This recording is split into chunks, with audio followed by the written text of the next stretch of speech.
I think he's got a lot of physical damage now. I mean, at some point, he's going to have to go toe-to-toe with the Loda Ant, and he's going to have to be able to go toe-to-toe with this Bulldog Centaur. And I feel like AC, in terms of the pushing, in terms of the sustained damage outputs in fights, is really the way to go. I mean, don't forget Silencer is going to be doing some right-click damage too here.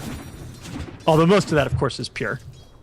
8 Mother's going to have some extra defense for his team as well with the upcoming Shivas that he's going to be able to pick up. So that is huge. And sure enough, the BKB will be the item for the Anti-Mage. Double Blinks on Misery as well as Ake. We also have on the side of Empire. Looks like Yoki may be building into a Scythe of Ice. In fact, he's got another 2,100 gold, so he's not far off for a Scythe of Ice. And then, of course, we talked about that refresher as well. There's the beginning of the Assault Cuirass for Resolution as well. Yeah, I think you've got to go for that here. It just gives you so much, especially also, we didn't even talk about the sustain against the Death Prophet ulti, which is really big. You can see she may be building into an AC of her own, although Shiva's is, of course, really good as well.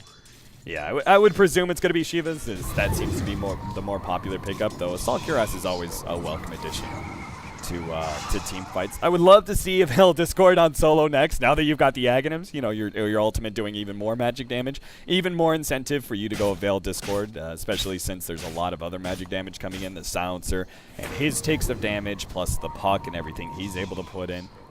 But for the time being, do you think who's really the pressure on right now? Is it Empire?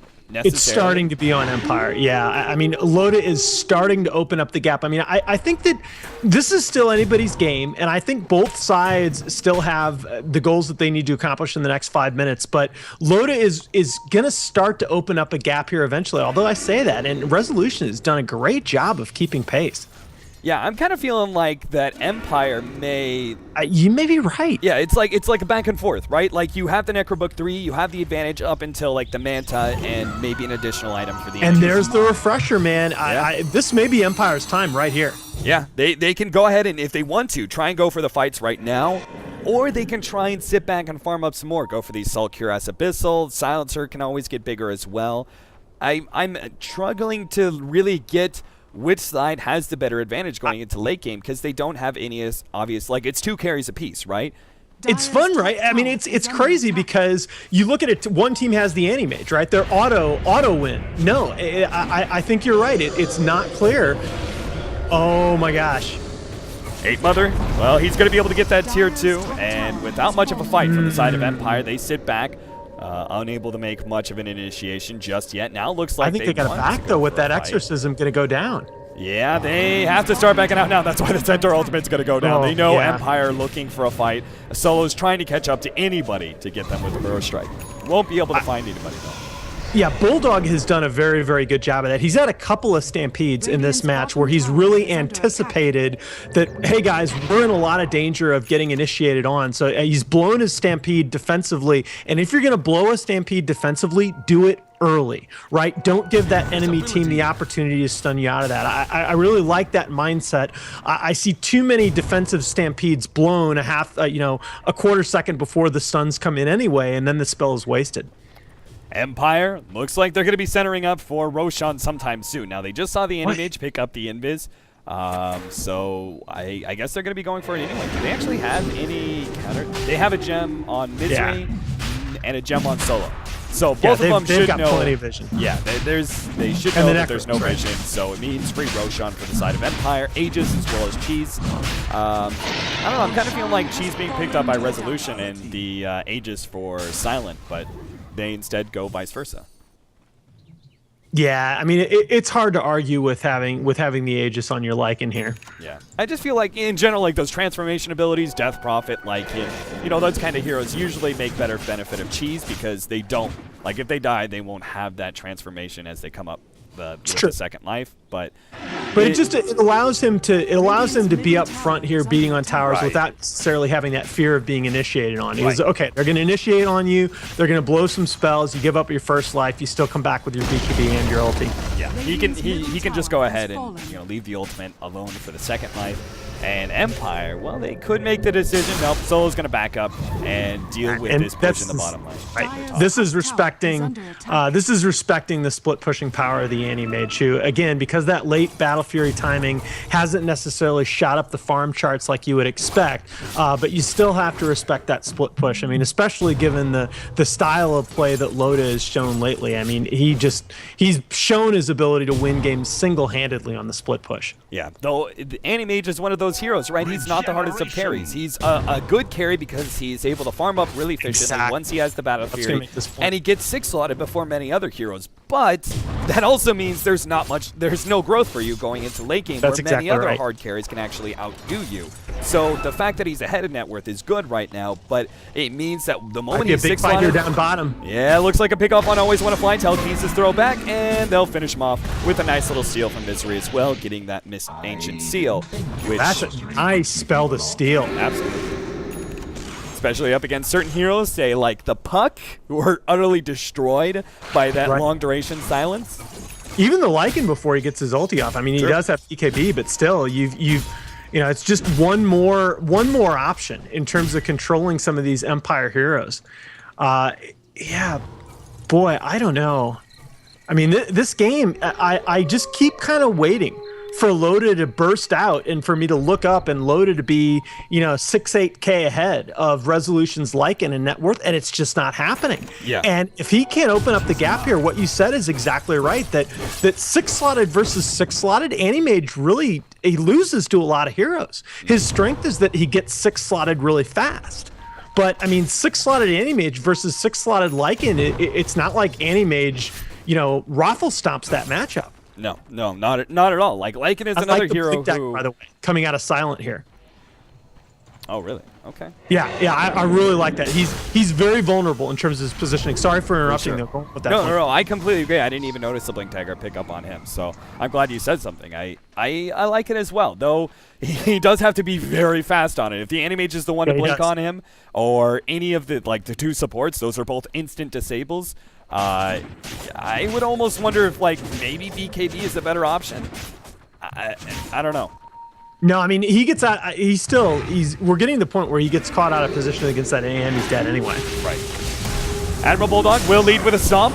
Now they do have to worry about the Aegis. Admiral Bulldog actually gets a Force Staff, is going to pop his BKB as the defense there. So at least Empire able to burn something, as well as the Glyph, as they continue to beat down this Tier 3 tower. Resolution, again, sitting on the front, using that Aegis to be able to push down the towers. Now Loda's going to jump in, goes straight for Silent, pops the cheese, gets off one ultimate. Now can Refresher get off another one? Meanwhile, Solo takes down the Death Prophet. That's huge. But Loda, can he win this fight solo? He's going to be able to take down the Skywrath Mage. Yoki, meanwhile, unable to blink away. There's 2 down. Resolution comes back with his second life. Nice blink away there for Misery. Really baiting that one out. Admiral Bulldog's not going to be as lucky as he jumps forward, trying to do what damage he could. Admiral Bulldog is down. Resolution, though, may be following him. Loda trying to keep up that extra bit of movement speed, making this Wolf so damn fast. Silent may be up next. He's got a blink in a second. But Loda obviously can keep up, but it's all a guessing game. And he guessed the wrong one. Silent will now probably be able to get out of this unless Alliance are really, really good at guessing position. And we didn't get a chance to talk about that before this fight, but that last fight, but that was what I was wondering, what Loda was going to do item-wise. He opted for the Butterfly. I wonder if they don't need more lockdown. Right? Yeah. I would say it's got to be the Butterfly Abyssal build, right? Like, I think but the question is the order. Right. Are you better off with the Abyssal first?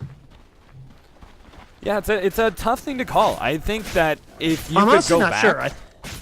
Yeah, go ahead. I think if you can go back in that situation and just that team fight, Abyssal would be so much better, right? Because he just wasn't targeted at all, so if he had lockdown, he would be able to rip through these heroes faster. But I think he's really afraid of the Lycan picking up a Basher Abyssal of his own and just being locked in by that Lycan early on in his team fights.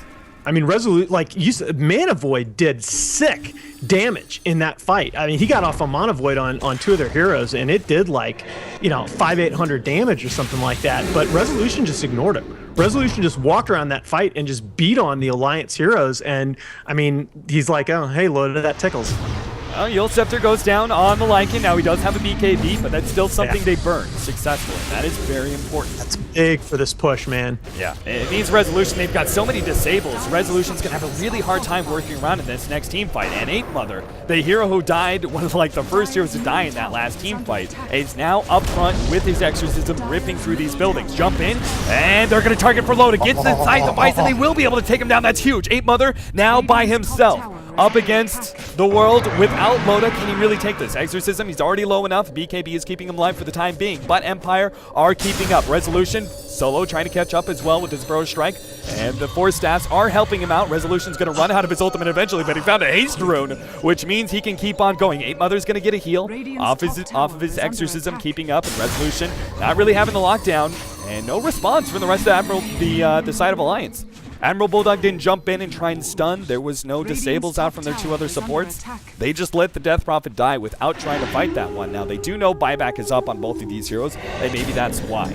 They feel confident that they're just going to take buybacks. Yeah, forcing the buybacks is so big here. Resolution gets caught. The buybacks may come as a bit of a surprise since Team Empire's Resolution gets blown up, and that is huge. They need to make the most out of these buybacks and get as many kills as possible. Solo's going to be up next. Silenced, and there goes that Mana Boy. Able to finish him off before the Blink or the Burrow Strike away. Double kill for Loda. Definitely worth the buyback on him, though you would have loved to seen more. But isn't that a case of Empire being a little bit unclear about what they're trying to accomplish there? Because, I mean, so many reversals, first of all. Just 2 dramatic reversals there in the space of a couple of minutes. But, I mean, to me, as Empire in that position, your #1 goal is not necessarily to threaten buildings. It's to force buybacks. And so you get the Lycan so far forward relative to the rest of your team that the Animage buyback is actually able to kill him. Oh, boy, that was really unfortunate. They don't have Exorcism, but they do have enough damage to be able to take down this range Rax in the middle lane. Now they'll start focusing on the melee Rax. Loda gonna pop his BKB and fully commit to it, which means Empire will be forced to just let the buildings die in exchange for that BKB charge. Not much they could do. With the BKB, like if you didn't pop the BKB, I'm sure Empire would have initiated there. Absolutely, absolutely. But the biggest thing, though, right, is what you saw in those last couple of engagements was the fact that despite how well Resolution has kept up with Loda in terms of farm, we're still at the point in the match where Loda Animage can get that gold back so much faster, right? Resolution really, really can't afford to buy back, even to save his own Raxes there, where Loda could. I know I'm an Abyssal monger, but Loda's actually not going for an Abyssal, and I really felt like the lockdown was necessary. He's going for a hard instead, really trying to tank up as much as possible, which for me just spells a different kind of playstyle, which means like you're going to be focusing on more just like sustain throughout the team fight and less than locking down Resolution. Oh, Silence goes off. They're going to try and return file. Admiral Bulldog with the beautiful ultimate once again will be able to get the rest of Alliance clear. And they forced a great ultimate. Sure, they popped a BKB charge of their own, but all in all, that was very successful for them. Being able to force a silencer ult like that. It just means for the next 3 minutes, they won't have the double ult. Exactly. No, that's kind of the thing is that at this point in the match, it becomes a game of forcing cooldowns. It really does. I mean, you saw the impact of that BKB cooldown. You're going to see the impact potentially of the double global silence being down, although Alliance really not in a good position here to contest this Roshan. They're going to give this away for free, and ooh, boy. Yeah, this may be what Resolution needs to force the action here. They've already gotten exposed bottom racks. And I don't know, do you wait for Silencer, who is getting very close to a Scythe of Ice? I don't think you do. I think when you've got when you're a set of racks down against an Animage, the clock, if it wasn't before, is definitely ticking. I mean, this is part. I think this is part of why Loda chose to go the Heart route rather than the Abyssal, is that with a set of racks down, the split push becomes that much more effective, becomes that much more difficult for Empire to get off their own side of the map. I really do feel like you've got to make something happen before that AM finishes his Heart, or you risk getting pinned in your base for the rest of the match. I would agree with you if it was 2 sets of racks down, but it's the mid racks as well, which I think is the mid lane is one of the easiest lanes to control. After Rexes are down, so I think Empire have a little bit more time. I think they have security a bit more. Right. Yeah, I don't know though, right? Because split pushing is also more effective at pressuring the side lanes. True, that's true. Right? Especially with an AM setup like this. So I go back and forth. I mean, This has been a really fun match to cast, right? Because I feel like we've run into a lot of these strategic situations, and both these teams have handled them very well. But the answers aren't always clear, and that's a point I like to make when I talk about Dota, is that there's not necessarily one right build, there's not necessarily one right play style. It's understanding the strengths of your builds and understanding and making the right decisions to maximize the effectiveness of your items and heroes. Right. As Dendy said on Twitter just last night in an epic shutdown to some stupid troll, Dota isn't always black and white, or he might have said right or wrong. Freaking dead, man. Yeah. I mean, and then he went on to say with the ultimate shutdown, which is, I'm not following guides, I'm creating them. My mind was just like blown. I was just like, holy crap, that is such a shutdown. Like, then he's just like, I'm so next level, I'm so beyond you that you can't even, like, you look at guides and you look at these item builds and you go, this is what should be standard for a hero. I am beyond that.